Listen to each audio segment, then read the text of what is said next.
El Ministerio Apostólico Altar de Jehová de Eclesia presenta lo mejor del trigo. Apóstol Lourdes Bravo de Villar.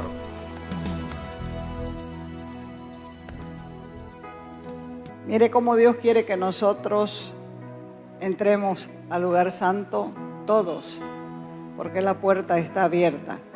Pero también no quiere que andemos comiendo migajas cuando hay abundancia. Jueces, capítulo 1, del verso 1 adelante. Vamos leyendo. Aconteció, después de la muerte de Josué, que los hijos de Israel consultaron, buscaron a Jehová diciendo: ¿quién de nosotros subirá primero a pelear contra los cananeos? Y Jehová respondió: Judá. Judá subirá. Y he aquí, yo he entregado la tierra en sus manos. Y todavía no había comenzado la pelea. Y esto es porque Dios llama las cosas que no son como si fuesen.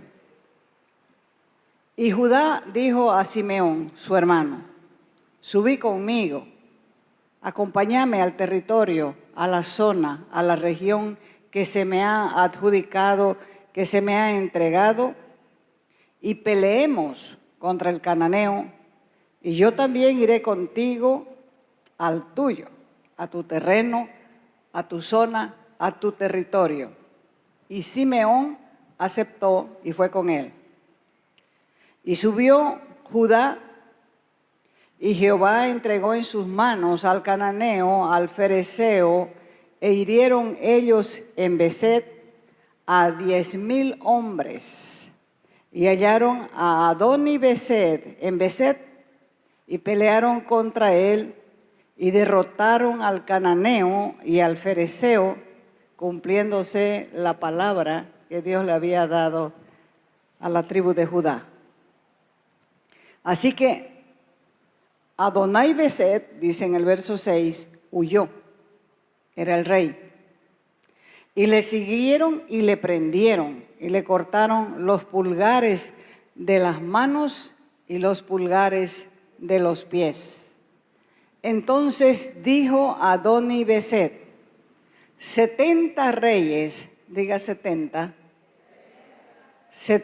reyes, cortados los dedos pulgares de sus manos y de sus pies, recogían las migajas debajo de mi mesa, como yo hice, así me ha pagado Dios. Y lo llevaron a Jerusalén, donde él murió. No se equivoque, todo lo que el hombre siembra, eso va a cosechar. La gente cuando tiene problemas dice: ay, Dios mío, pero si no he pecado tanto. Pero hay una sentencia bíblica, hay una palabra de Dios que tiene que cumplirse en la vida nuestra. Y es precisamente que todo lo que nosotros sembremos vamos a cosechar. En los días en que vivimos existe una gran polémica sobre los ministerios,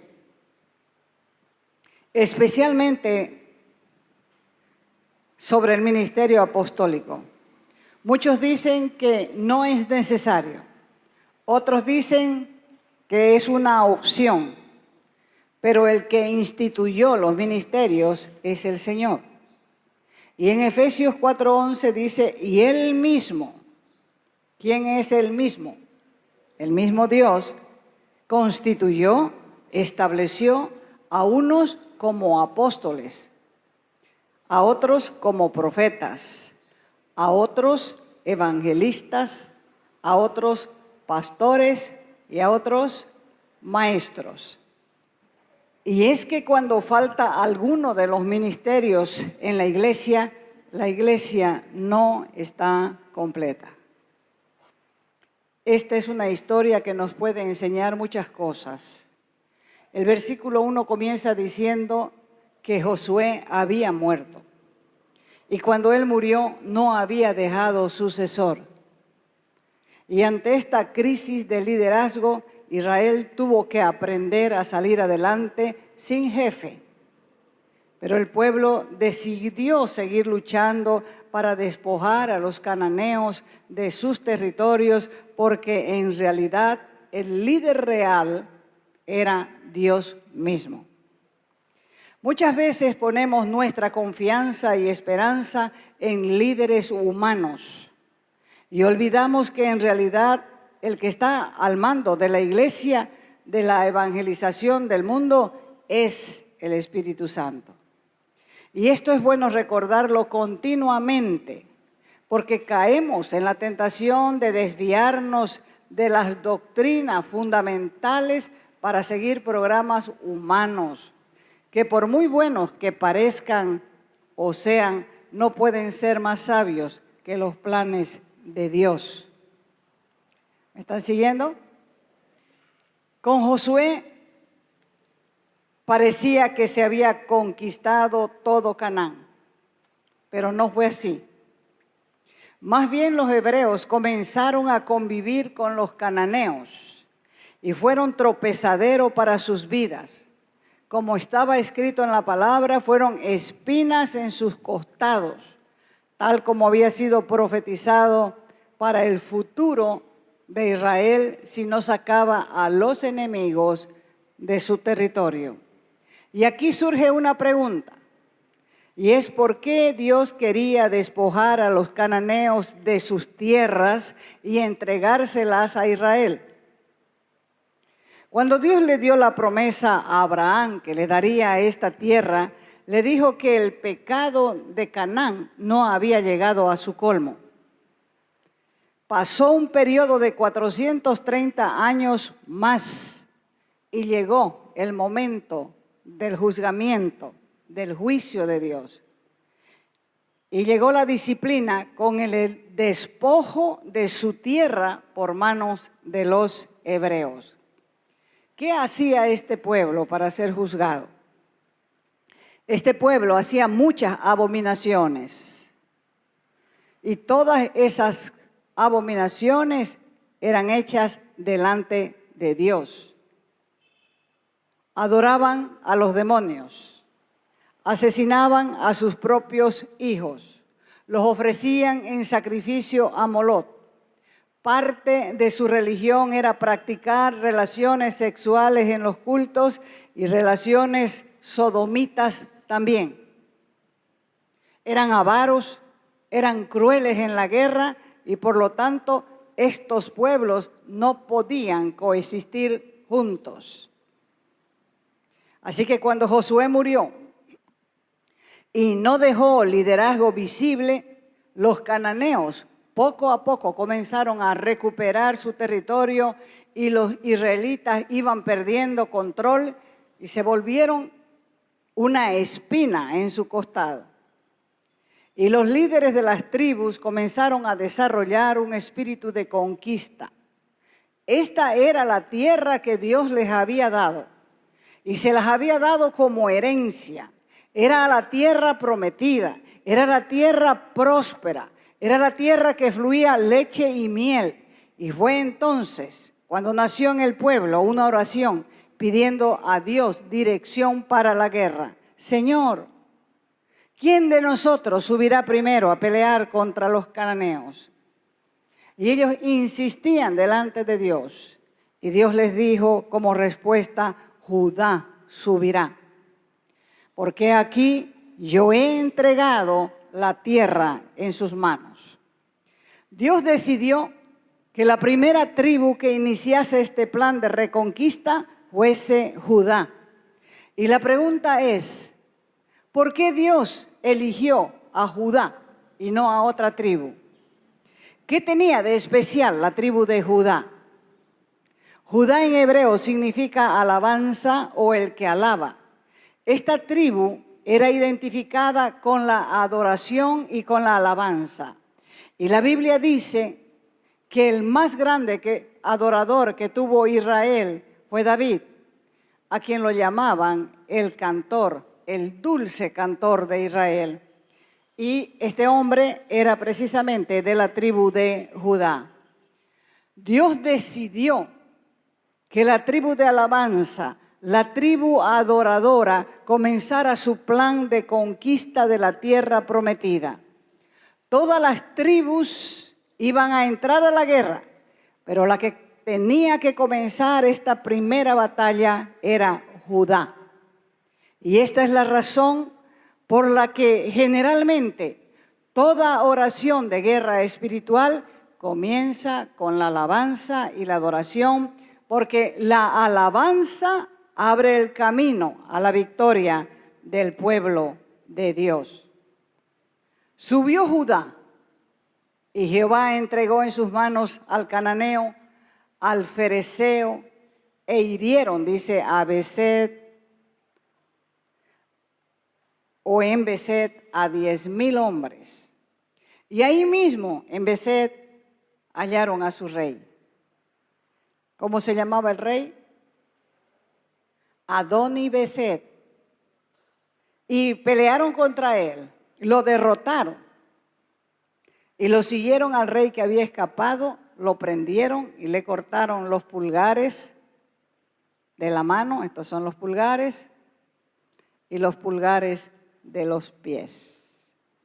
Si una persona no tiene los pulgares, no puede agarrar nada, peor una espada.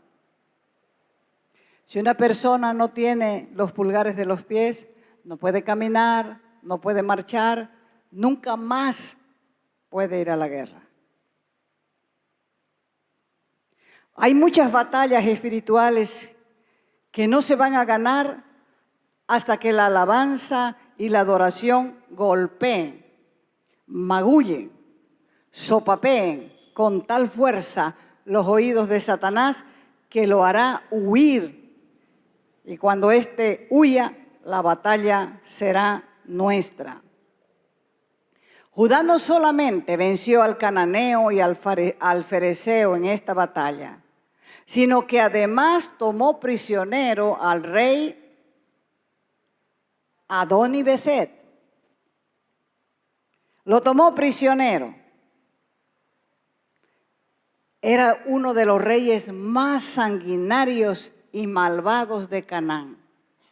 ¿Cómo sería de malvado que debajo de su mesa donde él comía tenía 70 reyes sin pulgares de las manos y sin pulgares de los pies? ¿Y de qué vivían estos reyes?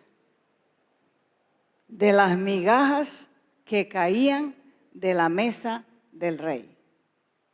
Imagínense, la gente peleándose debajo de la mesa por las migajas. Los pulgares de las manos y de los pies tienen una función irreemplazable en el cuerpo. No se puede funcionar de una manera normal sin ellos. No tenerlos deja a la persona disminuida en sus fuerzas y en su firmeza. Se lo explico. La falta de pulgares en las manos disminuye la capacidad de las manos. No podemos tomar nada con fuerza, las cosas se nos caen de la mano. Y si suprimes los dos, no hay fuerza para nada. Por eso cuando los tomaron prisionero, a él le hicieron lo mismo.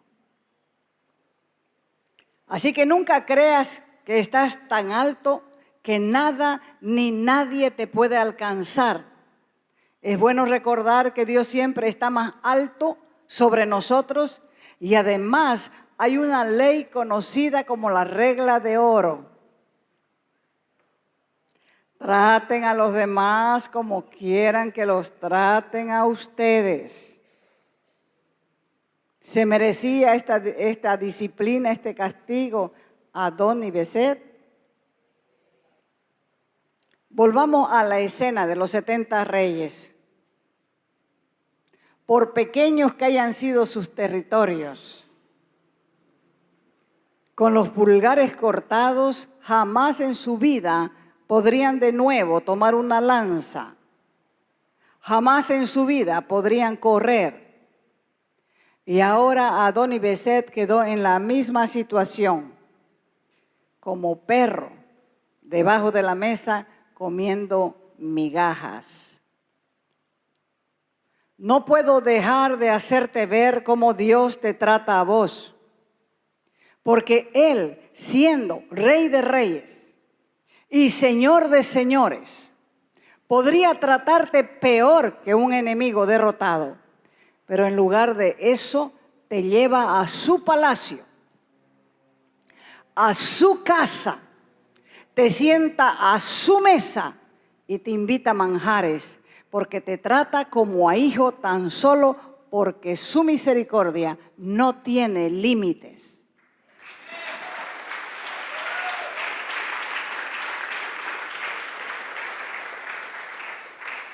¿Qué más pasa cuando faltan los pulgares? Cuando faltan los pulgares se comen migajas porque no se puede sostener el alimento.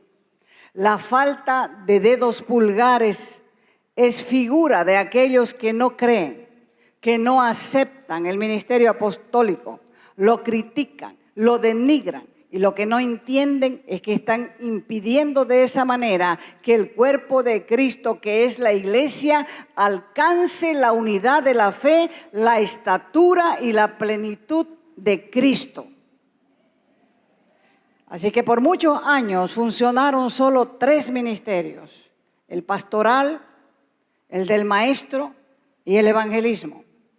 Luego, cuando Dios empezó a restaurar los otros 2 para completar los 5 ministerios, para que haya armonía, muchos siervos de Dios ya funcionaban en estos ministerios sin reconocimiento y aún sin saber, porque es imposible sin el dedo pulgar sostener con firmeza una espada que es la palabra de Dios. Y sin los pulgares no hay precisión, tampoco hay fuerza para sostener la verdad.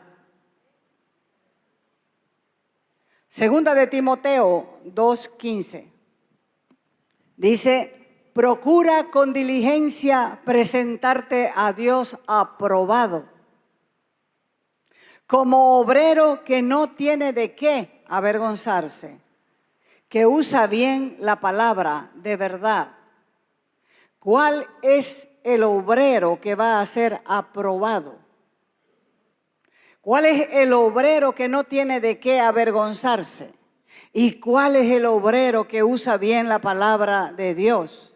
No se puede ser aprobado si no se es probado. Ni se puede usar bien la palabra de Dios si no se lee.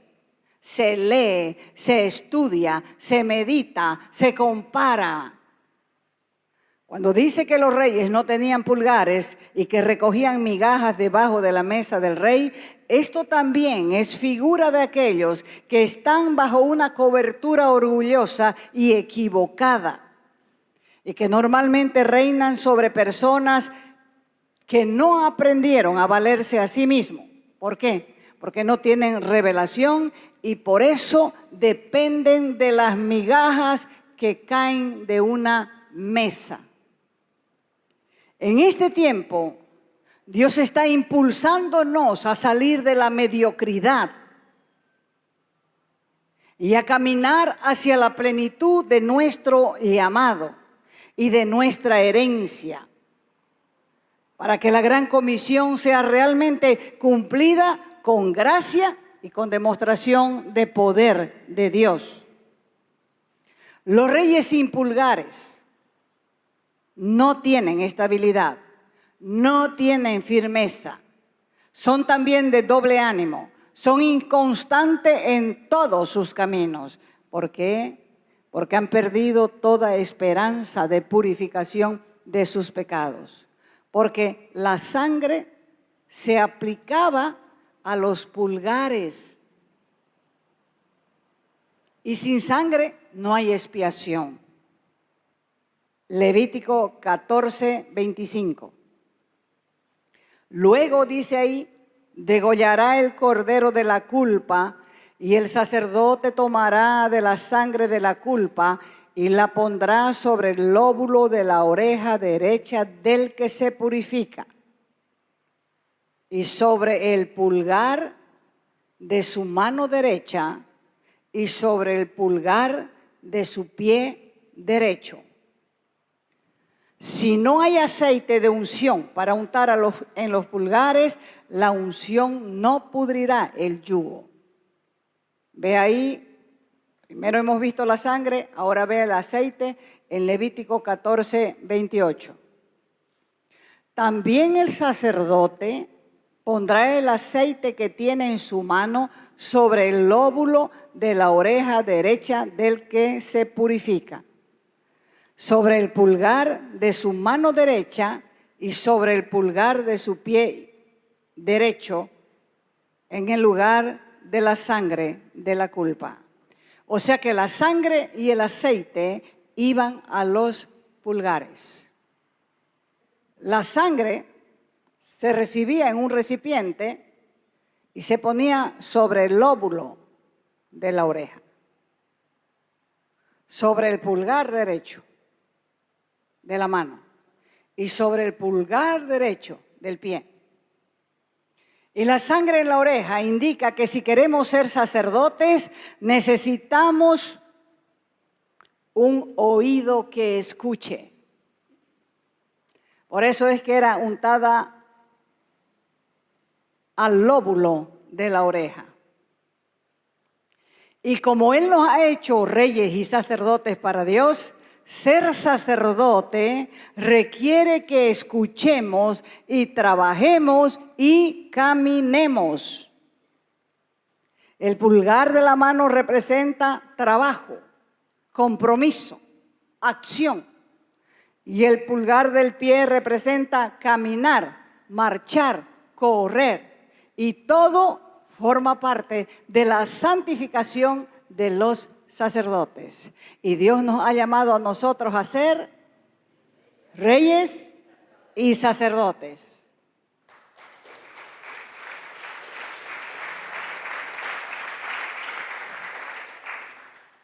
Nuestras orejas y pulgares necesitan de la sangre redentora. La sangre nos santifica, nos consagra, nos dedica y nos hace diferentes a otros. Los que no tienen la sangre sobre su oreja ni sus pulgares no han sido santificados para Dios todavía. ¿Qué podría hacer un sacerdote sin dedos pulgares? Quedaría completamente inactivo, no podría ejercer su sacerdocio como Dios lo había establecido. La iglesia sin el ministerio apostólico estaba ejerciendo un sacerdocio incompleto. Y por esa causa el enemigo tomó control y la iglesia comenzó a perder fuerza y autoridad para enfrentarse a la guerra espiritual. No podía agarrar con impulso la espada, que es la palabra de Dios, y el enemigo tomó ventaja y la iglesia, el nombre de la iglesia fue blasfemado por la sociedad. ¿Por qué? Porque faltaba santidad al sacerdote de la iglesia. Y cuando hablo del sacerdote, no estoy hablando del líder, estoy hablando del pueblo, porque todos somos llamados a ser reyes y sacerdotes. ¿Qué fue lo que hizo precisamente Adoni-Bezek con los 70 reyes que venció? Les cortó los pulgares de las manos, los pulgares de los pies. Perdieron la fuerza para enfrentarse a sus enemigos. Quedaron imposibilitados de tomar la espada, la palabra de Dios, para enseñar en la iglesia y enfrentarse a sus enemigos. Y como resultado terminaron recogiendo migajas debajo de la mesa del rey Adoni-Bezek. Así le pasa a la iglesia que se deja cortar el ministerio apostólico.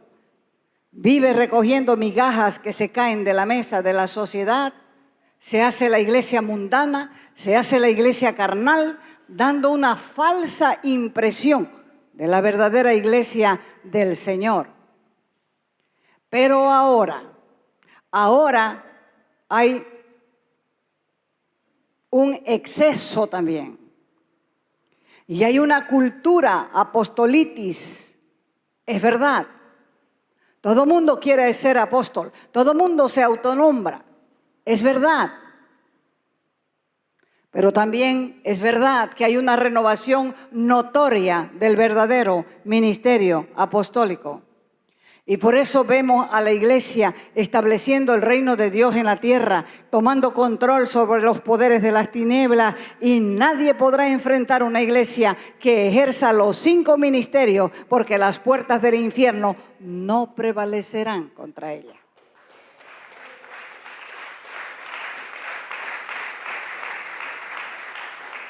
Recuerde que David también recogió del arroyo 5 piedras lisas cuando él se iba a encontrar con Goliat, el gigante.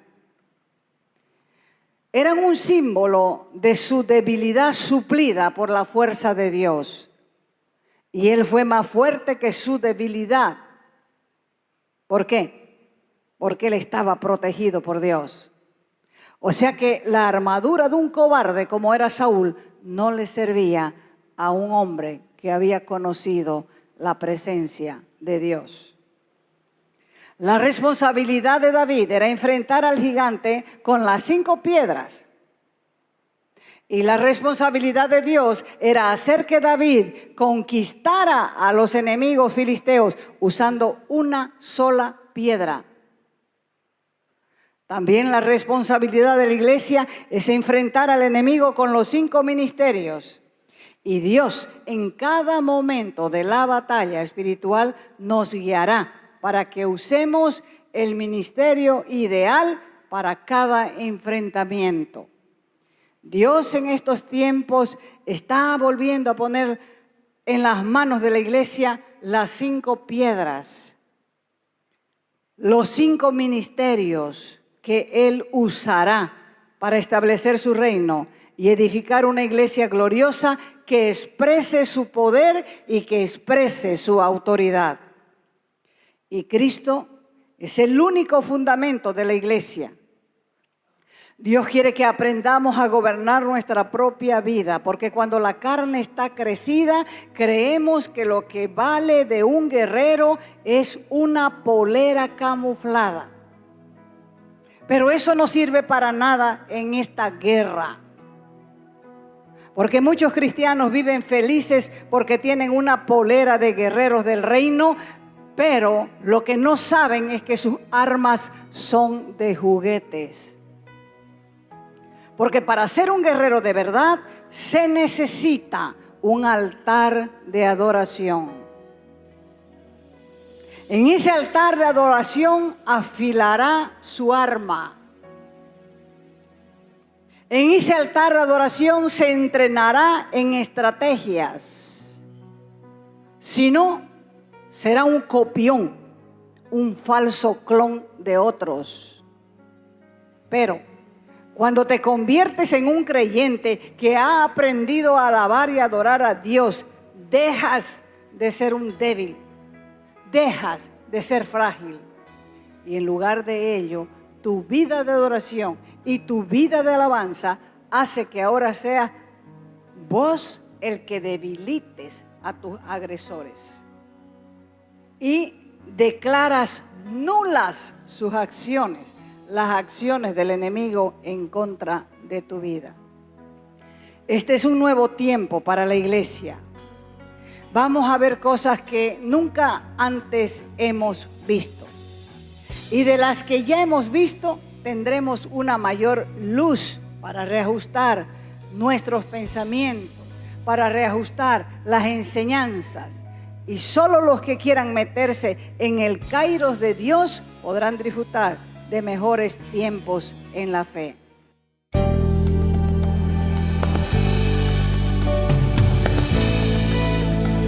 Te invitamos a nuestras conferencias los días viernes, sábados y domingos a las 20 horas y el domingo a las 10 de la mañana.